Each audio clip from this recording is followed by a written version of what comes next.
সুপ্রিয় দর্শক, হাত ভেঙে এখন রাস্তার ভিখারি হয়ে গেল আরিফ ভাই। হঠাৎ করে রাস্তার ফকির হয়ে গেল ধনী থেকে। কালকে যাকে দেখলাম রাজা, আজকে সে প্রজা, বুঝলাম না। ভাই ভালো আছেন? তো আপনি কালকে পর্যন্ত রাজা ছিলেন, কিন্তু আজকে তো প্রজা হয়ে গেলেন, ভিখারি হয়ে গেলেন রাস্তার পথে। এই যে পাশে একজন, উনি কি আপনাকে হাত ভেঙে দিয়ে আবার বসায় নাই তো? না না, উনি বসে নাই, তো কি ভাগ্য আমাকে এখানে বসাইতেছে। নাকি সীমান্ত ভেঙে দিছে হাত? না, ভাগ্য আমাকে এখানে বসাইছে। না, সীমান্ত মাঝে মাঝে এমন করে, মানে ভালো ভালো মানুষদেরকে মনে করেন হাত পা ভেঙে পথে বসিয়ে দেয়। না, সীমান্ত ভালো লোক, সীমান্ত আমার বন্ধু, সীমান্ত আমার বড় ভাই। তাহলে কি ফোরাত করছে? না, ফরাদ করে নাই। তাহলে এটা এই আমার ভাগ্যের এই নিয়ত পাশে করে। যাকে দেখছি, পাশের লোকটা, উনি খুব খারাপ ভাই।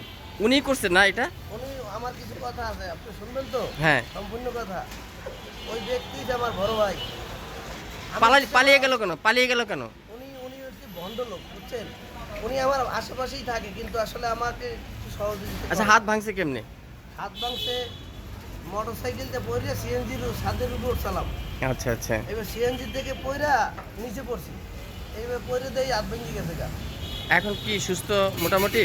সুস্থ, ডাক্তারে কইছে বেশি বেশি ফল খাইতে। আমার মনে করেন মানে আজকে না, আজকে যে রাস্তার পাশে আজকে যে বসলেন, কত পাইছেন?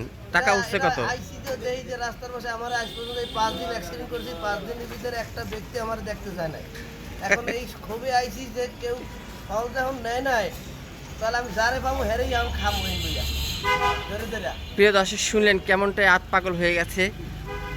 হ্যাঁ, যেখানে কান্নার করার কথা সেখানে হাসে, যেখানে হাসার কথা সেখানে কেঁদে ফেলে, এমন একটি সমস্যা আমরা দেখছি।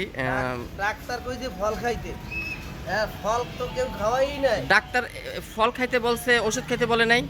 ওষুধ খাইতে কইছে, ভিটামিনের অভাব আছে আমার, ঠিক আছে? আমার ঠিক আবার আছে। রাইতে ঘুমোয় না, আর দিনে হইলে সয়ে দেই না। ঠিক আছে, ধন্যবাদ।